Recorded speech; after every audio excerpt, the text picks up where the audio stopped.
La Poche Bleue, une présentation des concessionnaires Ford du Québec.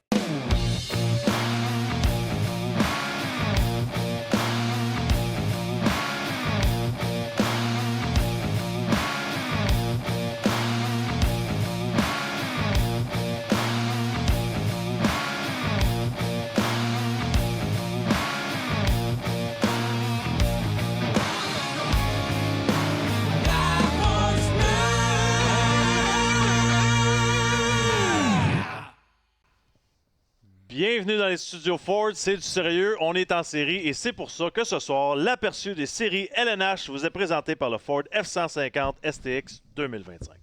Pendant l'événement Ça change tout chez Ford, on pose les bonnes questions. Comme, et si une offre était aussi attrayante que le F-150? En ce moment, changez pour le meilleur et louez ce F-150 à 110 $ par semaine. Passez vite chez votre détaillant Ford. 110 oui, par semaine. Oui, à 110, ça commence à être un bon deal par semaine. Solide deal. Très bon deal, très bon deal. Pascal, tu le sais, on est des Allô? passionnés de hockey, Ouais. on couvre le Canadien, on est toujours passionnés, mais je me suis dit, on s'est dit, pourquoi pas un petit show pour parler des séries qui s'en viennent, parce que cette année, il y a des match-ups exceptionnels. Là. Ouais. Tu sais, il y a des années que c'est ordinaire, là, mais là, la bataille de la Floride, la bataille de l'Ontario, la bataille de Rantanen, toute la patente, Ouais. on va avoir un gros show. Puis je me suis dit, pourquoi qu'on n'invite pas Dr. Stats pour mettre un peu de gaz sur De le stats. feu, puis des statistiques, Puis parce des que nous stats. autres, on va parler de passion, mais Ouais. lui, il va nous remettre à l'ordre un petit peu. Ouais. Dr. Stats, bien content de t'avoir ce soir, puis je pense que la meilleure façon de commencer à parler d'une série, c'est en mettant la table avec des statistiques intéressantes, puis tu es très, très bon là-dedans, puis c'est pour ça que tu es là ce soir, content. Tu vas commencer avec la série Dallas-Colorado de ton côté. Je veux juste m'assurer, ma tête, elle rentre-tu bien dans le shot? Parce que j'ai l'impression que tu m'as tellement vanté que ma tête va sortir de la Elle rentre, il y a de la place en masse. Elle rentre parfait. On Même va avec en mes trouver. cheveux, OK. Avec, avec les cheveux aussi. Mais la première que je vais te parler, parce que tu as dit que tu as des excellentes séries de bord en bord, c'est Avalanche Stars. Premièrement, je vais vous parler des alignements des deux équipes. Je vais commencer par l'Avalanche. Tout le monde devrait quand même revenir. Tu as beaucoup de joueurs qui n'ont pas participé dans les derniers matchs. L'entraîneur a juste voulu donner congé à ses joueurs. Ils ont joué le dernier match dimanche en passant, l'Avalanche. Donc, ils vont avoir beaucoup de journées de congé avant leur premier match. Faire mentionner Landeskog, je l'ai mis sur le troisième trio. Les ailiers gauches, Lekonen, Drouin, Landeskog, ça peut bouger beaucoup d'ici le début des séries. Je vais laisser Max et Pascal dire où est-ce qu'eux, ils aimeraient que Landeskog aimerait commencer. Pour la défensive, aucun gros changement non plus pour l'Avalanche. Par contre, du côté des Stars, en ce moment, j'ai Robertson sur le premier trio. Il y a un énorme astérix à mettre là-dessus. Les Stars ont décidé de jouer avec un alignement complet jusqu'au dernier match. Et au dernier match, Robertson s'est blessé. Il a été vu à quitter l'amphithéâtre avec une attelle au genou gauche et il boitait un peu. Donc, il n'y a pas encore de nouvelles annoncées là-dessus. On va voir ce qui va arriver. Et aussi, la grosse perte pour les Stars, le nom que vous ne voyez pas dans l'alignement, c'est Ice Cannon, qui ne devrait pas jouer, qui ne va pas jouer le match numéro 1, mais que Jim Neal espère revoir un peu plus tard dans la série. Les grosses histoires de la série, la première, je crois que Max a déjà mentionné, c'est Mikko Rantanen. On ne pensait pas que Rantanen allait jouer sa première série hors de Colorado contre le Colorado.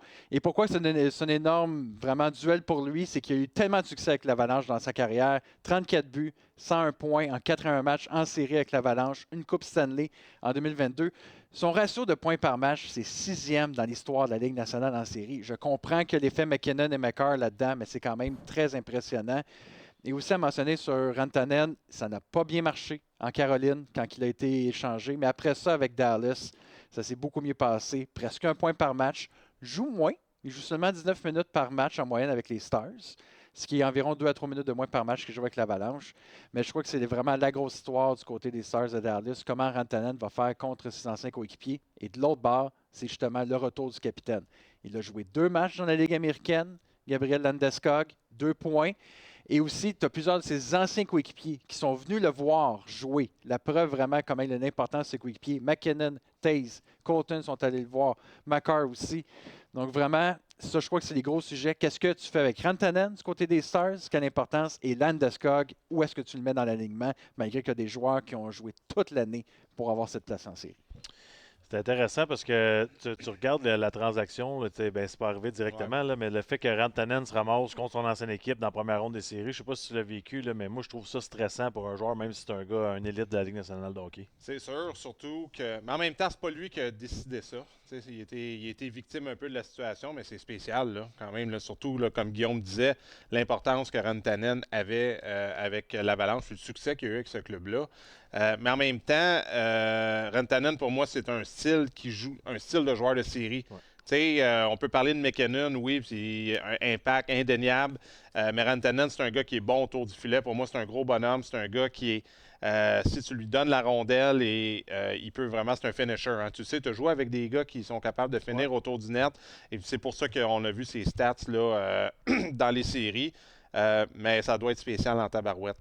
Je te dis, là, peut-être la bonne nouvelle, c'est qu'il commence à Dallas pour peut-être pogner le beat de la série.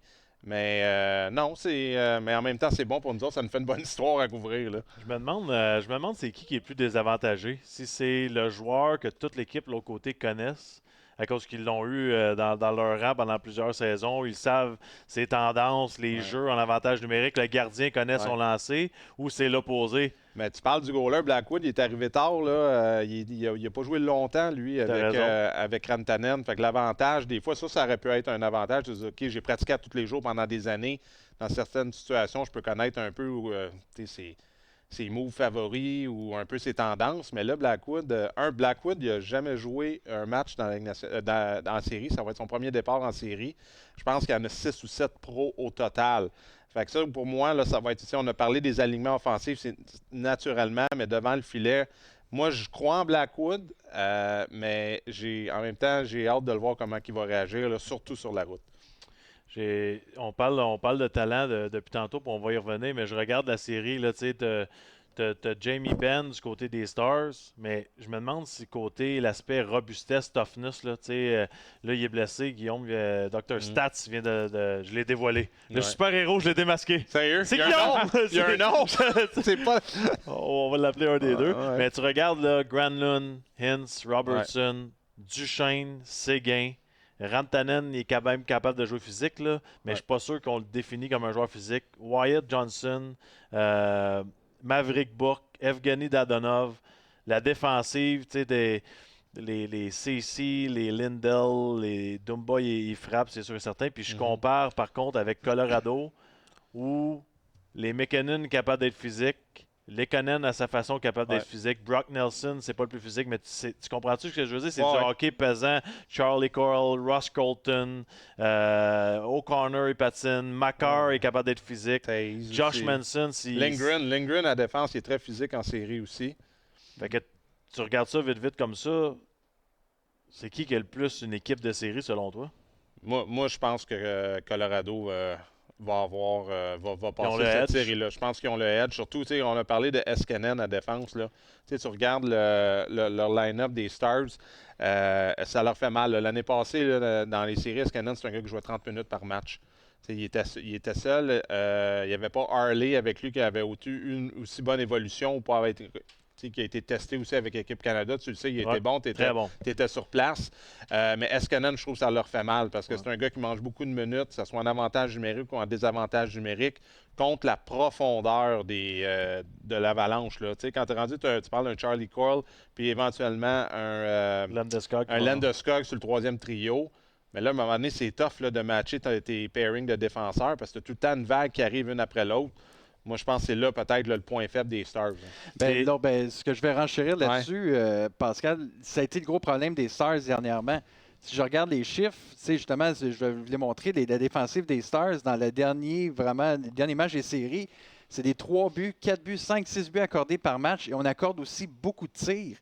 Donc ça, je comprends qu'on a reposé certains joueurs au courant de tout ça, mais ça reste pareil que ça fait mal, ça fait quand même peur avec l'Avalanche qui s'en vient. Et là, je vais vous montrer des chiffres avec et sans Eskinen, avant et après qu'il se blesse. Avant qu'il se blesse, les Stars étaient 3e pour les buts accordés dans la Ligue nationale, 6e pour les tirs accordés, puis 3e en désavantage numérique. Tout était parfait, tout roulait bien. Depuis qu'il est blessé, c'est l'équipe qui accorde le plus de tirs par match. Dans la Ligue nationale, ils sont 28e pour les chances de marquer accordées. Donc ça, c'est autant que les Stars essayent de vraiment diminuer son importance un petit peu, c'est un défenseur qui est très, très, très important pour les Stars de Dallas. Puis tu as mentionné l'attaque. Tu as 17 joueurs qui vont jouer dans cette série. On parle de profondeur. Tu as 17 joueurs que leur rythme de points par match cette saison, c'est un rythme de 50 points dans une saison de 82 matchs. C'est absolument énorme. McKinnon, Makar, Necas, entre autres du côté de Colorado. Dallas, vous les avez tous nommés. DeMar Schmidt aussi, qui a une très bonne saison du côté des Stars. Donc ça, pour moi, c'est vraiment très, très important pour les défensives de Dallas d'arrêter ça. Puis un autre point qu'il faut arrêter aussi pour les défensives de Dallas, et là, c'est là que la perte d'Iskanen va faire très mal, c'est la vitesse de l'Avalanche.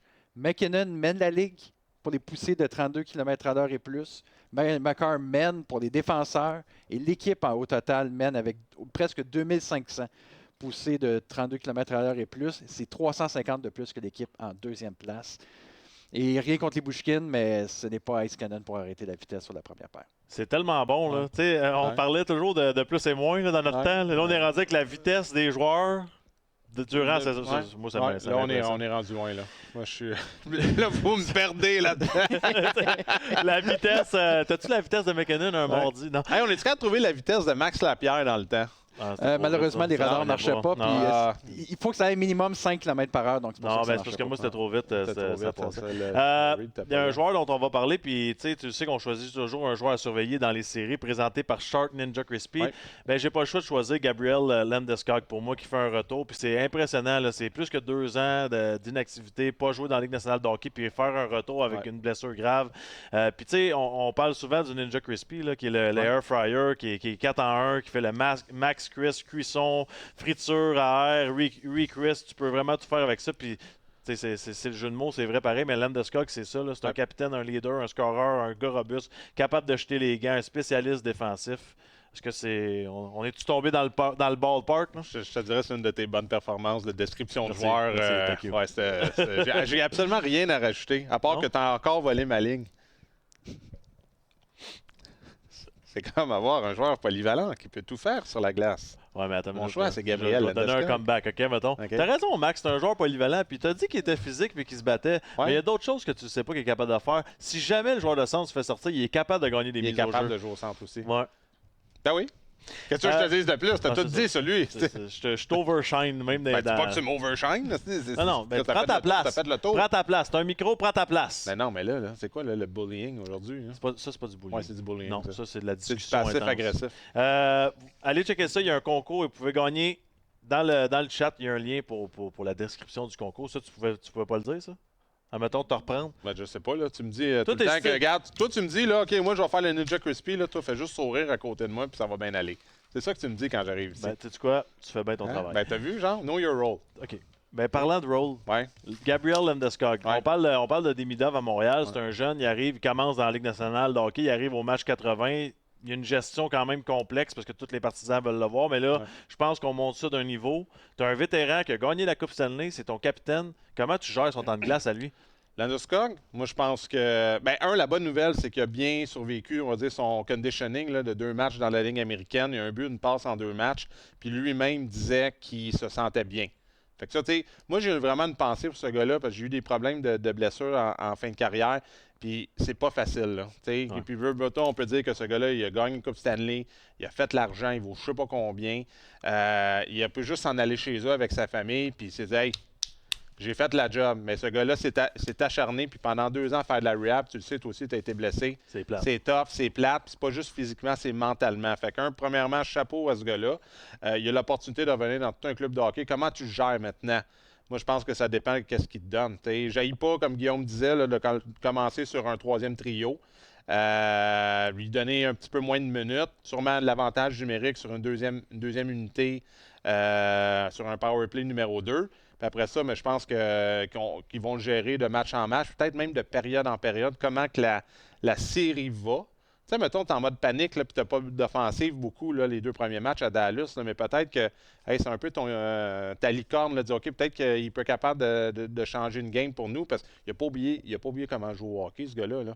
Peut-être l'exécution n'est peut-être pas à 100% sharp, mais il a encore la même vision, il a encore les mêmes mains. C'est le même joueur. C'est peut-être le conditioning qui va être un peu plus tough, puis peut-être son timing, mais si tu lui donnes un peu de temps et d'espace, il peut aider ce club-là. Là. Fait que moi, je pense que... Puis le respect. Tu as vu, les gars ont été le voir, là.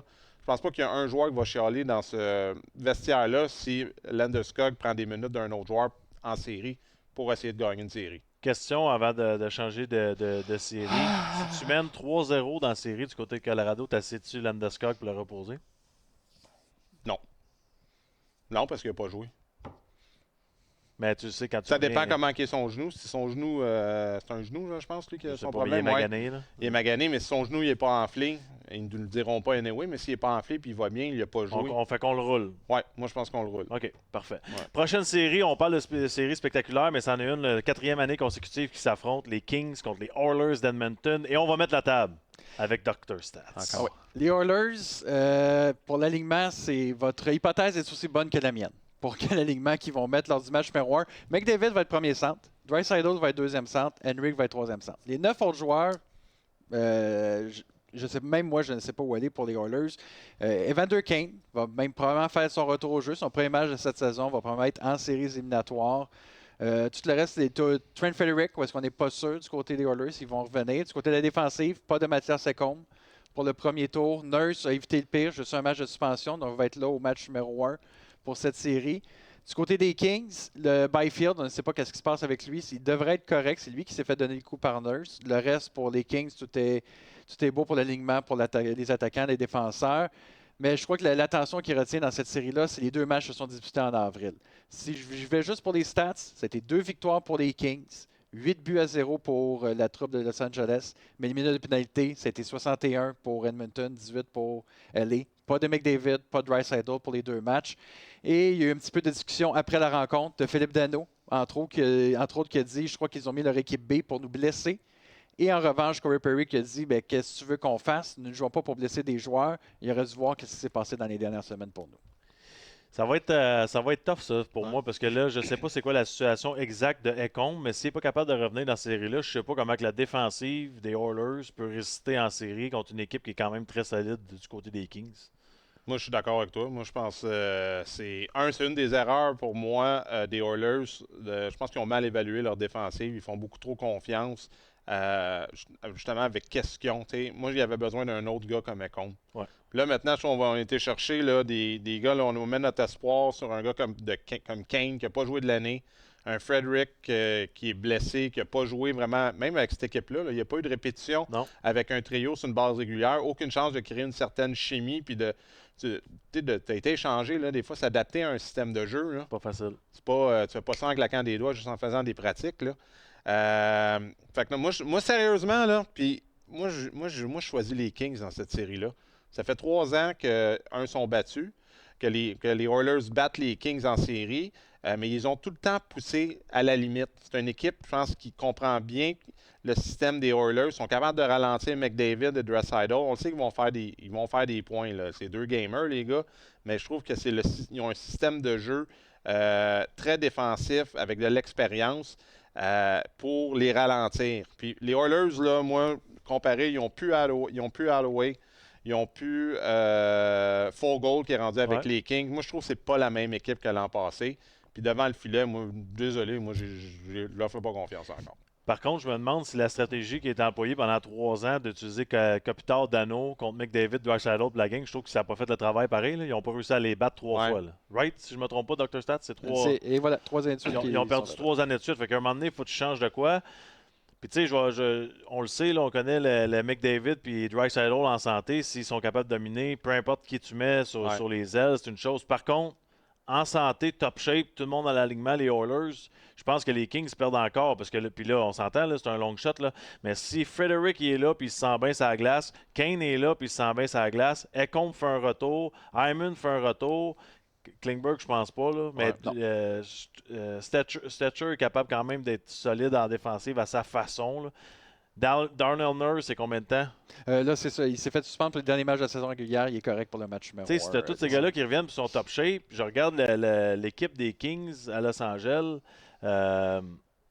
sais, pour moi, là, Alex Turcotte, c'est un jeune, il est sur le premier trio. C'est bien beau ce qu'il a fait comme saison, mais je pense pas que c'est un gars qui est prêt à affronter McDavid à tous les soirs. Tu sais, on oublie souvent là, dans la série là, de jouer une fois contre Edmonton puis de dire hey, j'ai tellement bien joué contre McDavid, puis de jouer sa game contre lui en 10 jours, en 14 jours, c'est pas facile. Là.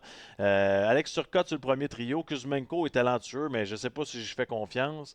Laferrière, c'est un bon joueur sur le deuxième trio. Après ça, là, Fogle, tu l'as nommé, c'est un gars qui patine, tout ça, mais c'est un peu des hey, Trevor Lewis, là, c'est à 4. Là. Il y a quoi, il y a 132 ans? 129. Non, mais sérieux, là, c'est pas drôle. Là. Puis la défensive, OK, admettons là, qu'on regarde la défensive. Edmondson, es-tu prêt de revenir, Dr. Il Stans? devrait être correct pour le match numéro 1. Ça, c'est solide. Lui, il va être là pour le match numéro 2 et 3. Dowdy aussi? Dowdy, correct, le match numéro 1. Bon, OK.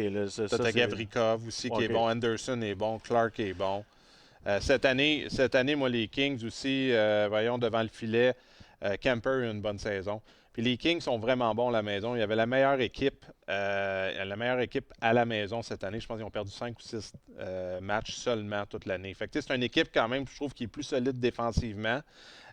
C'est juste, je sais pas, moi, j'ai pas un bon... je dis pas qu'ils vont gagner la Coupe Stanley, là. Non. Mais moi, je pense qu'il y a une année qu'ils peuvent sortir les Oilers, c'est cette année. Puis Quinton Byfield, là, il a pris des pas de géant depuis Noël. Je trouve que c'est un gars, peut-être, là, qu'on parle pas beaucoup, mais qui pourrait faire la différence. Là, un peu, là, son time to shine, là, sortir un peu là, de l'ombre, là, je pense que ça pourrait être une série intéressante pour lui. Penses-tu que les Kings sont autant avantagés devant le filet? Tu compares les deux, mettons? J'aime mieux Kemper que... Il est vraiment plus solide? Bien. Aussi, Kemper a déjà éliminé les Oilers. Donc, lui peut, avec l'Avalanche du Colorado, donc il y a quand même ça qui peut mettre de son bord. Puis tu parles de l'excellence défensive. Moi, je crois que c'est la défensive par excellence pour battre les Oilers en ce moment. Si on regarde cette saison, défensives sont dans le top 10 pour les buts accordés, l'infériorité numérique, les tirs accordés, les chances de marquer accordées. Même, c'était les deux équipes qui ont passé plus de temps avec l'avance. Donc ça aide beaucoup. Et aussi, c'est que la défensive s'est améliorée de plus en plus que la saison a avancé. Si on regarde par mois, octobre-novembre, c'était 2,7 buts accordés par match. Après ça, décembre-janvier, ça s'est amélioré. Même après ça s'est encore plus amélioré. Donc, c'est une équipe de plus en plus que la saison a avancé. Ils se sont améliorés en défensive. Du côté des Oilers, par contre, je crois qu'on ressort encore la bonne vieille cassette pour les Oilers. Au moins, les dernières années, tu avais Nugent Hopkins, Hyman puis Bouchard qui produisaient un peu. Ça donnait confiance avec des saisons de 80, 100 points, 50 buts. Mais là, cette année, le meilleur attaquant après McDavid Draisaitl, c'est Nugent Hopkins, 49 points seulement. C'est vraiment pas beaucoup pour les Oilers. Puis je vous dis ça, les boys, tu as deux gars. McDavid Draisaitl, depuis 3 ans en série, en 53 matchs, c'est au-dessus de 170 points. Ils sont malades. Ils ont participé à 66% des buts des Oilers. Donc, à un moment donné, c'est bien beau que tu veux les arrêter. Eux autres vont la mettre, cette petite puck-là, dans le but, même si tu veux faire tous les efforts. Il y a même une puck dans les mains. Il y a même des accessoires. Des accessoires. OK, là, ça, c'était l'Ouest, puis on a oublié de faire notre prédiction, mais on va faire la prédiction pour cette série-là. Kings-Oilers, qui t'as? Moi, je dis les Kings en 7. Les Kings en 7. Moi, j'ai qui, moi? J'ai les... T'as pris Oilers, là? T'as tout essayé de... Non, on était pareil, je me rappelle plus. T'as planté les Kings aussi. Je retourne dans mes screenshots. Je retourne dans mes screenshots. Ouais, c'est vrai, moi aussi, je les ai envoyés. Surtout, tu peux prendre le screenshot de 2024 ou 2023. Là. Attends une minute. Je veux être sûr d'être... OK, c'est parti. Colorado en 7 et puis LA en 7. J'ai 2 séries en 7. Moi, Colorado aussi, j'ai pris en 7. T'as vu? T'avais pas besoin de destiner tantôt. Bon. OK, on s'en va dans l'Est parce que je trouve que ça, c'est vraiment cute, mais on est toujours plus près du hockey de l'Est, ça, c'est sûr et certain. Toronto-Ottawa, Guillaume, pour moi, c'est la série, c'est spectaculaire, ça va brasser, ça va être beau. C'est pas Storlage qui a dit que ça allait être un bain de sang. Venant du gardien de but qui est généralement au milieu de tout, là. Moi, je le crois. Moi, absolument rien contre la série entre les Canadiens et les Capitals. Pour moi, c'est la meilleure série qui est au premier tour dans la Ligue nationale. Si on fait le tour des aliments du côté des Sénateurs, sans grande surprise, il n'y a personne de blessé, il n'y a personne qui devrait manquer beaucoup de temps. Tkachuk, de ce qu'on comprend, va être là pour le match numéro 1 pour les Sénateurs. Et là, dernièrement, c'est plus Zetterlund qui jouait avec Stutzla et Giroux, même avant que Tkachuk se blesse. Mais je ne suis pas surpris que Tkachuk retourne simplement sur le premier trio avec Stutzla et Giroux. Pour la défensive, quand même assez stable avec Sanderson et Zub comme première paire. Du côté des Maple Leafs, encore une fois, Plusieurs joueurs ont été reposés vers la fin de la saison, mais le premier trio de Nice, Matthews et Marner, sans problème pour eux autres pour commencer l'année. Tous les défenseurs devraient être de retour, dont Jake McCabe pour les Maple Leafs de Toronto lors du match numéro 1. La question, c'est qui va rester devant le filet durant toute la série parce qu'ils ont 2 excellents gardiens. Mais avant, les boys, j'aimerais ça vous parler des Sénateurs un petit peu plus. Si on regarde lors des 2 dernières années, ils ont eu du succès contre les Maple Leafs. Ils ont gagné 6 des 7 matchs depuis 2 ans contre Toronto, dont les 3 cette année. Ils marquent beaucoup plus de buts. L'avantage numérique marche beaucoup plus. Ils ont moins de chances de marquer, mais ils ont vraiment du grand succès contre Toronto. Et ça fait grandement peur aux partisans des Leafs de ce que je peux voir sur les médias sociaux. Et aussi, ce qui va leur donner vraiment on pourrait dire de l'émotion, c'est que tu as plusieurs joueurs qui vont goûter aux séries enfin pour une première fois, et pas juste dans la Ligue nationale, au niveau professionnel. Chabot, c'est ses premières séries depuis la JMQ. Même affaire pour Balderson. Sanderson, c'est dans la série, c'est dans la NCAA. Tout cela, c'est dans le niveau junior en Allemagne. WHL pour Cousins. Il manque un nom à cette liste, c'est Brady Tkachuk. Tout le monde qui veut le voir. Pourquoi que tout le monde veut le voir? Je vais vous montrer des chiffres, les boys. C'est lui qui, depuis 3 ans, a le plus de tirs mis en échec et de tirs bloqués. Je prends le total des 3 ensemble, c'est 1846. Depuis 3 saisons, c'est 3 stats qui sont très importants quand vient les séries éliminatoires. Je suis même étonné de voir Matthews dans le top 5. Les tirs. Il y a 1440 shots. Ah, ben c'est ça. Il y a 4 tirs bloqués. C'est ça qui est arrivé. Il n'y a aucune mise en échec, aucun tir bloqué. Il fait juste shooter le puck. Pour moi, cette série-là, c'est le Tkachuk Mania. C'est ça que je vais l'appeler. Ouais. C'est son arrivée, pour moi, dans la Ligue nationale de hockey. Il est spectaculaire. On l'a vu au Four Nations. C'est le joueur, c'est le prototype parfait d'un gars de série. Je pense même qu'il y a une coche sur son frère. Peut-être un petit peu moins de talent, mais beaucoup plus d'agressivité. J'ai vraiment hâte de voir ce gars-là. J'ai un questionnement, par contre. Puis je suis sûr que tu vas être d'accord avec moi. Va-t-il être capable de contrôler ses émotions? J'ai l'impression que c'est... J'ai l'impression que Tkachuk, c'est le genre de gars qui est capable d'aller prendre 8 minutes de punition dans la première game parce qu'il est trop out of control. Je pense que oui. Surtout qu'il est tout seul. C'est pas comme s'il est accompagné sur un trio qu'il y a d'autres gars qui sont capables un peu de faire le même genre de travail. C'est pas Batterson puis Studzla qui vont aller partir la chenoute Cousin devant le net. un peu. Cousin un peu. Mais est-ce que ça va être assez? Moi, je trouve qu'il y a beaucoup de manque d'expérience du côté des Sénateurs, mais je n'ai fait quand même des matchs Sénateurs-Toronto cette année. Puis Ottawa joue très bien contre les Leafs. Ils ne sont pas intimidés du tout, que ce soit à Ottawa ou même à Toronto. Moi, je pense que ça va aller au côté discipline, c'est ça. Est-ce que l'expérience ou l'inexpérience des Sénateurs, peut-être à faire des erreurs au mauvais moment, gérer cette certaine pression-là? Parce que veut pas, il y a quand même... On parle beaucoup qu'il y a de la pression à Toronto, mais à Ottawa aussi, il y en a de la pression. Ça fait longtemps qu'on n'a pas fait les séries. Ça fait longtemps qu'on attend ça. Ça fait longtemps que ce groupe-là de 6-7 joueurs-là, leur noyau, les Chabot, Sanderson, Tkachuk, Batterson, Studzla, c'est supposé d'être ces gars-là qui amènent un peu l'équipe à un prochain niveau. Il y a une pression aussi sur ce groupe-là. Puis contre les Maple Leafs, je trouve qu'il y a une identité complètement différente cette année, depuis la rencontre de Berube. De Greg Berube derrière le banc. Moi, je trouve que c'est une équipe plus complète. C'est une équipe qui est plus difficile à affronter.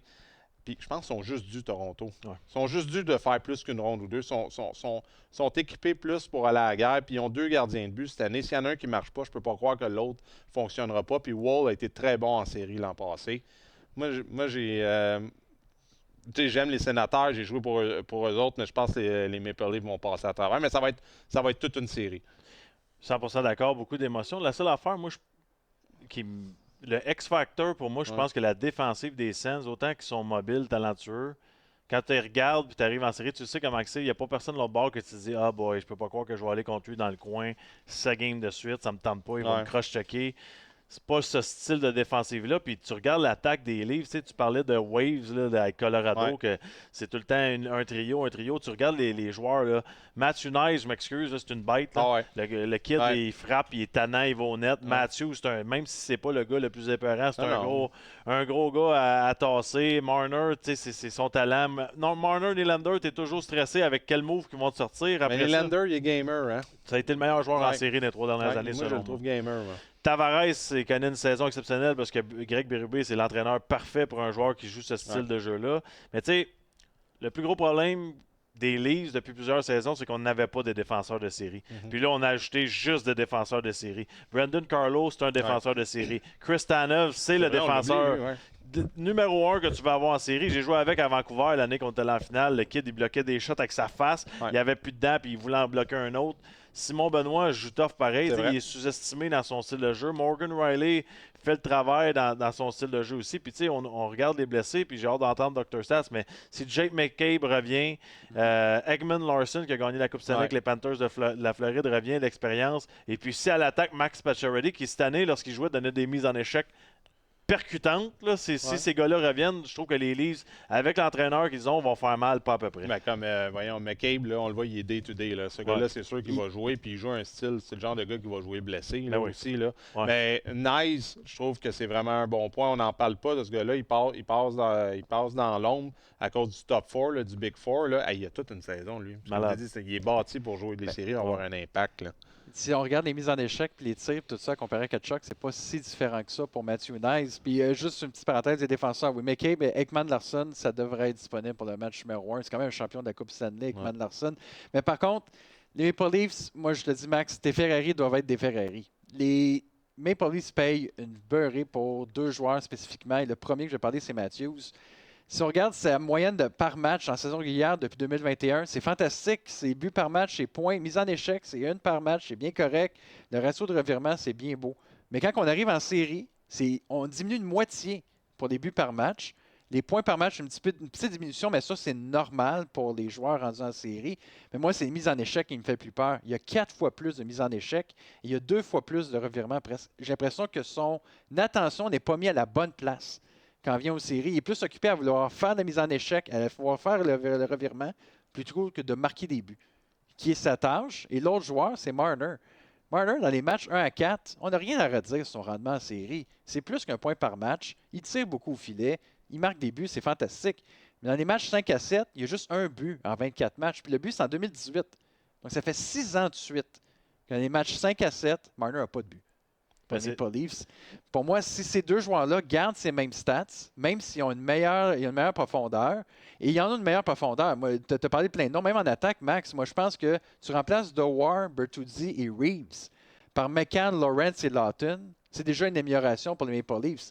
En défensive, les noms qui sont partis, Edmundson, Ubushkin, Lidgren puis Brody, c'est vraiment une descente à comparer à ceux qui sont là en ce moment. Mais si tes 2 Ferrari ne marchent pas, ces changements-là ne vaut rien. Ben, c'est assez simple. On a toujours parlé que les Leafs n'étaient pas capables de performer en série. C'est même plus ça. Sont-ils capables de performer les matchs 5, 6, 7? Les joueurs vedettes. Puis un joueur que je comprends, c'est Matthews. Parce qu'à force de te faire dire par les médias, par tout le monde, t'es soft, t'es pas un gars de série, qu'est-ce que tu vas faire? Tu vas embarquer, puis tu vas dire, je vais frapper, puis je vais montrer que je suis capable de jouer en série. C'est pas ça. Écoute pas le monde, tu scores des goals, comme qu'il vient de dire, Dr. Stats. C'est ça sa job, tu scores des goals. Puis ce que j'ai hâte de voir, je suis sûr que tu as hâte de voir ça toi aussi, c'est la réaction de Marner. Tu sais, Mitch Marner, là, c'est Invisible Man dans le Toronto Sun l'année passée. Puis ça prend une réaction. Mais la réaction, encore une fois, même s'il score 3 buts, game 1, 2, 3, 4, le monde va s'en foutre. Oui, parce qu'eux autres, il faut qu'ils prennent le prochain step. Là. C'est sûr, là, on fait juste parler de ça depuis 5 ans avec ce groupe-là. C'est fou. Là. Ils ne sont pas capables d'atteindre l'autre niveau. L'autre chose que j'ai hâte de voir, on a parlé rapidement des gardiens de but à Toronto, mais l'impact qu'un gars comme Ullmark devant le filet des Sénateurs. T'sais, oui, c'est un bon gardien de but. Finalement, à Ottawa, on a un gardien qui a fait les arrêts, puis je pense que c'est ça qui a fait la différence pour les amener en série. Mais il y a l'année passée, c'était Swayman qui gaulait à Boston. C'était pas lui, c'était pas Ullmark. Puis il y a 2 ans, c'est Ullmark qui avait débuté. Mais puis il s'est fait sortir. C'est Swayman qui a fini la série. Fait que, il a été bon pour les Sens. Et moi, j'ai hâte de le voir vraiment là, avec le spotlight sur lui, là, parce que lui doit avoir un impact. Lui doit être capable au moins là, de justement, on a parlé de l'offensive puis la défensive des Sénateurs là, qui sont peut-être pas extrêmement difficiles à affronter en série. Fait que lui, du côté là, de Ullmark, il va être testé. Puis si les Sénateurs ne gagnent pas, ils sont pas capables de splitter sa route en partant, mais moi je pense qu'on les oublie rapidement. Là. Ça va être Ullmark, il faut qu'il aille voler une game. Ça va être une belle série, puis ça rappelle des souvenirs. Parlant de rappeler des souvenirs, il y a un classique qui revient cette année. Oh. Puis c'est dans un marché où peut-être que là 20 ans, on se disait il n'y aura pas d'hockey là, puis ça ne fonctionnera pas. Tampa Bay contre la Floride. Ça pour moi, ça va être encore spectaculaire. Puis j'ai l'impression que chaque fois qu'ils se sont affrontés, Dr. Stats, il y a une année que Floride était plus fort, ou Tampa Bay était vraiment plus fort, ou plus blessé, moins blessé. Là, on dirait que les 2 équipes sont à égalité et prêtes à s'affronter, œil pour œil, dent pour dent. Dent pour dent, puis aussi à mentionner, chaque équipe qui a gagné la série, il y a eu 3 séries entre les 2 équipes dans leur histoire. Chaque équipe qui a gagné la série a par la suite été en finale de la Coupe Stanley. Wow, 58, right? Donc, ça fait 58 qu'il y a une équipe de la Floride en finale, mais en 2021, en 2022 puis en 2024, quand ils se sont affrontés, l'équipe qui a gagné la série par la suite est en finale. Donc, pour les parieurs, si vous pensez que c'est les Panthers ou le Lightning qui va gagner la série, il y a des bonnes chances qu'ils se rendent en finale de la Coupe Stanley par la suite. Pour les Panthers, je vais commencer avec eux autres. J'ai pas mis Tkachuk dans l'alignement parce que même Paul Maurice ne semble pas le plus confiant qui va être disponible pour le match numéro 1. Ils sont quand même confiants qu'il va revenir au courant de la série. Donc en ce moment, Samoskevich est sur le deuxième trio avec Bennett et Marchand, mais imaginez un trio Tkachuk, Bennett, Marchand, un peu plus tard dans la série. Je ne peux pas imaginer les mots de tête que ça va donner au Lightning. Du côté de la défensive, Ekblad n'est pas disponible pour les matchs 1 et 2 à cause de sa suspension. Donc en attendant, c'est Kulikov qui joue sur la première paire pour commencer. Du côté du Lightning, c'est une équipe qui joue à 7 défenseurs dernièrement dans les derniers matchs de la saison. Donc, il devrait continuer à 7 défenseurs. Mais l'attaque est absolument électrisante. Il y a juste Bjorkstrand qui est blessé de semaine en semaine pour le Lightning. Donc, on ne sait pas quand il va revenir. Mais déjà, même il y a Yannick Gourde qui est sur le premier trio, a très bien joué. Il a fait une très belle passe à Kucherov dans les derniers matchs. Donc, il est vraiment à sa place sur le premier trio. Mais là, je vais juste comparer les top 9, messieurs. Le top 9 des Panthers, en santé, si je prends les 9 joueurs ensemble, c'est 9 champions de la Coupe Stanley. Ils ont 10 coupes, tout ensemble. C'est 193 buts, 471 points en 651 matchs en série. C'est beaucoup, beaucoup d'expérience du côté des Panthers. Lightning, c'est à peu près copier-coller. 9 joueurs, 5 champions de la Coupe Stanley, 9 coupes, à peu près le même nombre de buts, même nombre de points en 50 matchs de moins. Je ne sais pas c'est qui est le meilleur. Moi, je pense que c'est celui du Lightning. Pourquoi? À cause de Nikita Kucherov, qui seulement est une vedette dans l'ombre dans la Ligue nationale. C'est seulement l'un des 4 joueurs avec 90 points et plus en l'espace de 3 ans en série. Les 3 autres ne sont pas mauvais. C'est Lemieux, Gretzky, McDavid. Puis c'est seulement l'un des 3 joueurs un des 4 joueurs avec 3 saisons de suite de 80 aides. Les autres, c'est Gretzky, Coffey et Orr. Moi, je pense qu'il devrait être parlé comme McDavid, McKinnon dans cette ligue. C'est fou comment Kucherov, on n'est pas capable de le mettre dans cette classe-là. De juste dire qu'il est comme McKinnon et McDavid, parce qu'il y a fait les points, puis lui, il gagne des coupes en plus. C'est juste parce que c'est sa attitude. personnalité, son attitude. Je pense que les gens n'ont pas encore digéré ce qu'il a fait il y a 2 ans à la Game des Étoiles. Là. C'est un peu en même temps. Non, mais ça reste ça pareil, parce que veux pas, t'es supposé de vendre la game, là, puis le gars, il se pogne le beigne à 2. Ça, c'était gênant, mais... C'est ordinaire. Fait que je pense que le monde paye cher, puis tu choisis une star, puis tu veux comme quelqu'un un peu... Tu veux un bon gars, là. On recherche les bons gars pareil là, dans la vie. Tu veux pas les manger de marde. Là. Non, c'est ça. Comme toi, tu sais, moi, t'étais choqué tantôt, là, c'était à mon tour. OK, vas-y. Alors, fais donc le tigre comme t'en as. Ah, ça, c'est hot. Mais moi, j'aime bien le Lightning de Tampa Bay cette année. Moi, je vais y aller avec un statement dans la série-là. Moi, je les ai pris pour gagner la Coupe Stanley cette année. Moi, je les ai mis en finale. Tu les as mis en finale? Contre Colorado. Tu sais, je trouve que... Il y a beaucoup de joueurs dans cette équipe-là. Puis je veux pas dire sous-estimés parce qu'ils sont considérés comme des vedettes, mais pour moi, Braden Point, c'est un des meilleurs joueurs de la Ligue. Kucherov, c'est un des meilleurs. Tu sais, Eagles, Shirley. Hey, Brandon Eagles, cette année, si je ne me trompe pas, Dr. Stat, il a 35 buts à 5 contre 5. Oui, aucun but en avantage numérique. C'est fou, là. 35 buts à 5 contre 5. Ça n'a pas de bon sens pour moi. Il est pas assez bon juste sur le power play. Jake Gonzalez, c'est un joueur qui a dominé en série. Il est habitué, il a de l'expérience. Après ça, il y a des joueurs, on parlait de joueurs pesants. Geeky, Nick Paul, c'est des gars pesants en fond de territoire, gossants à affronter. Puis la défensive, pour moi, on a parlé du talent à l'attaque, mais on oublie toujours à Tampa Bay les championnats. Tu parles de défenseurs solides. Edmund, McDonough, Chernak, Moser. Pour moi, c'est très, très, très solide comme top 4. Puis tu as Vasilevski en arrière. Puis ça j'ai hâte de t'entendre. Parce que c'est ta spécialité, là, les gardiens. Là, tu vas avoir vraiment un duel de vedettes devant le net. Oui. Non, vraiment. Vraiment. Puis c'est le fun parce que c'est un duel de gardiens russes. Fait que les deux se connaissent. Les deux vont vouloir se tirer à la pipe pendant l'été. C'est un petit monde, le hockey. Mais moi, j'aime beaucoup Vasilevski. Pas parce que j'aime pas Bobrovsky. Bobrovsky était extraordinaire les 2 dernières années. Il était spectaculaire. J'adore ce gardien de but-là. Mais Vasilevski, tout le monde parle de Hellebuyck cette année. Puis les stats, là, quand tu regardes toutes les stats individuelles de gardien de but, Vasilevski il est 2e, 3e, partout. Il a une saison extraordinaire. Personne ne parle de lui. Non. Puis je te dirais, moi, en tant que gardien de but, là, dans un match numéro 7, entre Bobrovsky et Vasilevski, j'ai bien de la misère de ne pas prendre Vasilevski. Ben oui. C'est avec son historique, puis là, surtout qu'il est en forme comparé à l'an passé, il revenait d'une blessure au dos. Quand même, une chirurgie au dos, c'est pas rien, là, c'est pas se casser un doigt. Là. Fait que lui, je pense qu'il peut avoir un impact. Ce groupe-là est reposé beaucoup plus l'an passé que les Panthers. Pas, là, ça fait 2 ans là, que les gars vont à la finale de la Coupe Stanley, les bobos, puis Les Tkachuk, Marchand, c'est tous des gars qui ont été blessés. Barkov a été blessé aussi cette année. Ils ont joué beaucoup de hockey. La profondeur du Lightning de Tampa Bay. 7 marqueurs de plus de 20 buts aussi. C'est comme ils peuvent te battre de tellement de façons. Puis tu as John Cooper aussi qui est capable de s'adapter. On l'oublie, lui. Juste ce qu'il a fait avec l'équipe Canada, les ajustements de match en match puis de période en période. Ben, il fait la même chose avec le Lightning de Tampa Bay. Fait que moi regarde, toi aussi, tu es d'accord, tu les as pris pour gagner la coupe. J'ai rarement vu une série où, si tu y vas position par position, c'est spectaculaire. Là. On va partir des GM qui sont des étoiles. Paul Maurice, c'est vrai. John Cooper, des étoiles derrière le banc. À l'attaque, tu as des gars qui sont capables de jouer robuste, d'être spectaculaire. Devant le filet, même chose. Donc, c'est vraiment la défensive. Puis les unités spéciales, pour moi, qui vont faire la différence. Parce que les Panthers, ils vont arriver, puis c'est la tendance, leur nouvelle identité. Ils vont dire, on va brasser le Lightning. Mais je suis pas sûr que tu peux dépasser la ligne des amener en avantage numérique. Moi, je veux t'entendre là-dessus. Tu sais, tout le monde, là, on parle du buzz de Bennett, Marchand puis Tkachuk. Toi qui as joué ce rôle de déranger là, quel genre d'impact tu penses que c'est? Ils peuvent-ils avoir si un impact que ça?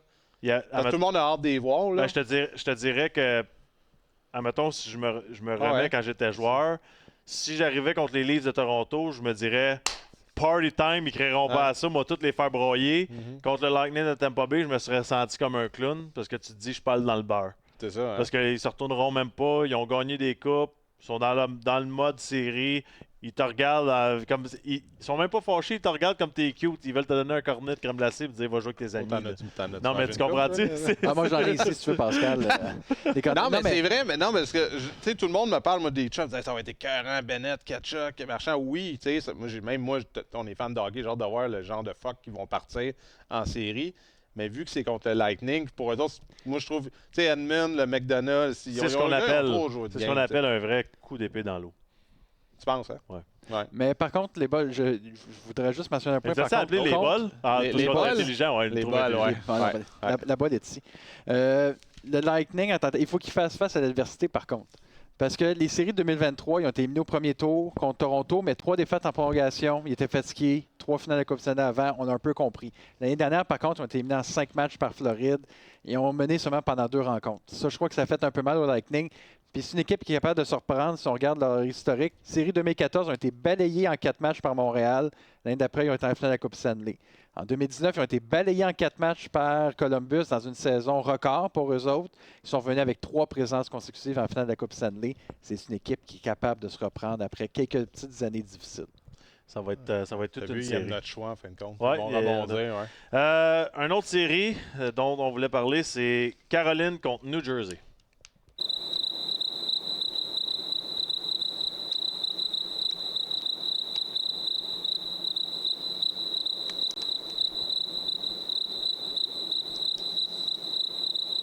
Fait que c'est ça. Je veux rien enlever, puis on va parler d'autres séries, mais toutes les séries sont bonnes, mais je pense que quand tu compares aux 4 séries qu'on a choisies, c'est pas la même ligue. C'est pas la même ligue, mais au moins pour le New Jersey, Dougie Hamilton va jouer le dernier match de la saison. Fait que c'est peut-être ça peut peut-être les aider. Pascal, on va passer à ton segment préféré. Lequel? C'est le pari de la semaine présenté par Bet365. Grosse nouvelle de Bet365 où chaque victoire palpitante en prolongation est un match spectaculaire. Chaque mise au jeu, tour du chapeau, avantage numérique, tir au but, tir de pénalité. Et chaque minute en ce moment rempli de suspense est incroyable. Incroyable. Quel que soit le moment, c'est jamais ordinaire sur Bet365. Puis cette semaine, on a les cotes de toutes les séries. Puis je pense qu'on va les passer quand même vite parce qu'on a évalué plusieurs séries. Là. Tu regardes, on va commencer avec celle locale, là, Washington, Canadien. Vite comme ça, Canadien est à 3,10, Washington 1,38.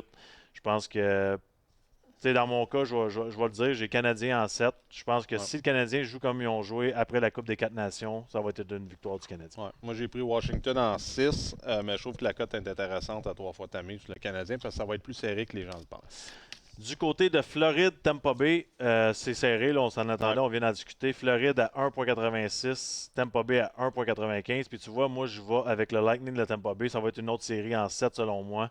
Je pense que Tampa Bay va remporter cette série. Oui, pas grand-chose à rajouter, moi non plus. Je les ai pris en 7, moi aussi, Tampa Bay. Tampa Bay, toi aussi? Oui. Parfait.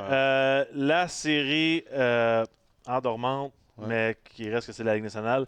Caroline, New Jersey. Ben moi, c'est simple. Je pense que c'est l'année de la Caroline, là, à un moment donné. Pas pour gagner la Coupe, mais pour passer le premier tour. Je pense que New Jersey, ils ont eu des hauts et des bas cette année, puis c'est pas une équipe de série, selon moi. Oui, 100%. Moi, je trouve que la Caroline sont bien balancés. Une bonne équipe, très bon défensivement. Surtout Hughes va pas jouer pour les Devils du New Jersey. Markstrom, il n'est pas terrible en série. Mais je pense pas que la Caroline, après ça, sont capables de compétitionner contre les Tampa Bay de ce monde.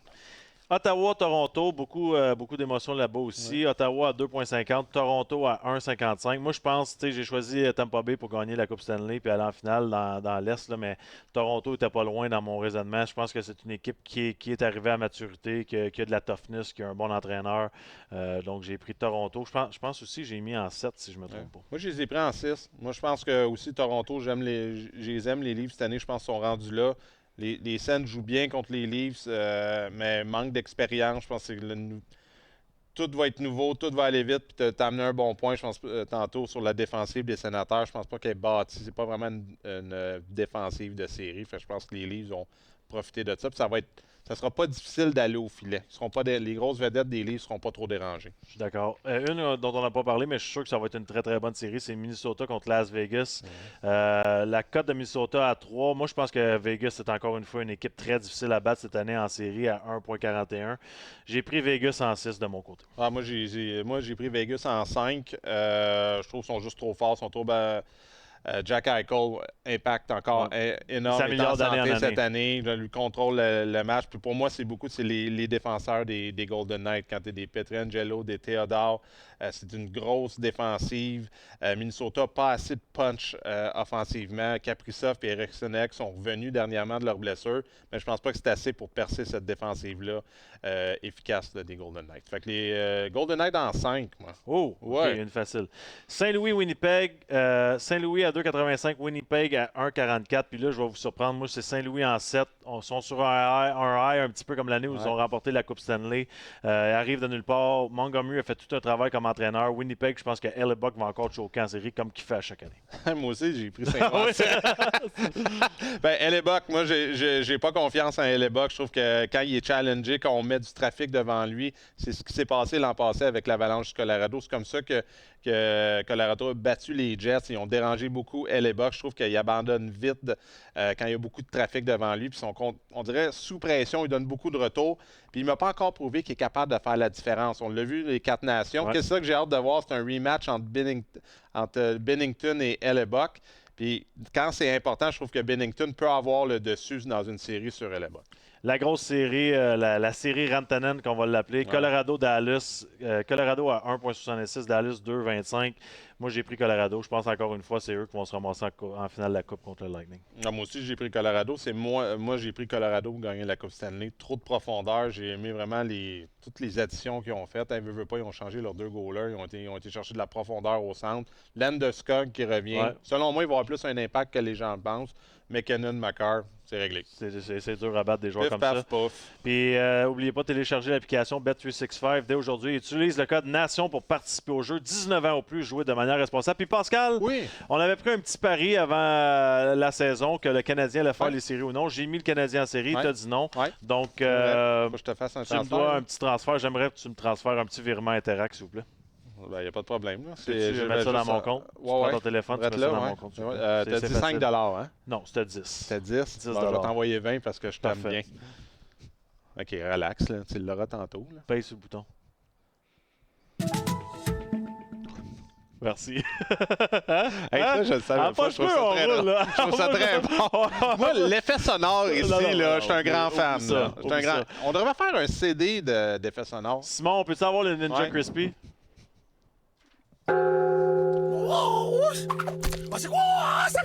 Admettons, là, je veux m'acheter un Ninja Crispy sur les internets. Là, je le commande en ligne, puis là, je peux-tu payer par Interact? Je pèse sur le piton, là, comme ça? J'ai une question pour Dr. Stats avant qu'il parte. Sérieux, genre? Dr. Stats, question 93, Molson. Que ce soit une Export, une Ultra, une Excel, on lève notre Molson en votre nom. Molson tous ensemble. Je veux savoir, en 93... C'était quoi ton souvenir quand tu penses au Canadien qui a gagné la Coupe Stanley? Moi, c'est Patrick Roy. Ma question là-dedans, c'est cette année, tu penses que ça va être qui le Patrick Roy de 2025? Oh! Hey, c'est une excellente question. Parce que là, Patrick avait quand même un statut rendu là. Je vais dire Vasilevski. Va être le Patrick Roy de cette année. Parce que j'aimerais ça dire Blackwood pour l'Avalanche. Parce que moi aussi, j'ai l'Avalanche comme champion de la Coupe Stanley. Mais Blackwood n'a pas le statut que Patrick avait dans le temps. Donc, je vais dire vas-y. Vasilevski, c'est un bon choix. Je pense qu'on s'entend que c'est un gars qui a été blessé, qui a eu une opération, il a eu une saison tampon, puis là, il est correct. He's back on top. Là. He's back on top. Hey, l'aperçu de la Ligue nationale vous est présenté par la Ford Mustang Mach-E Select 2024. Vous n'avez jamais vu un véhicule électrique comme ça. On s'en est assuré.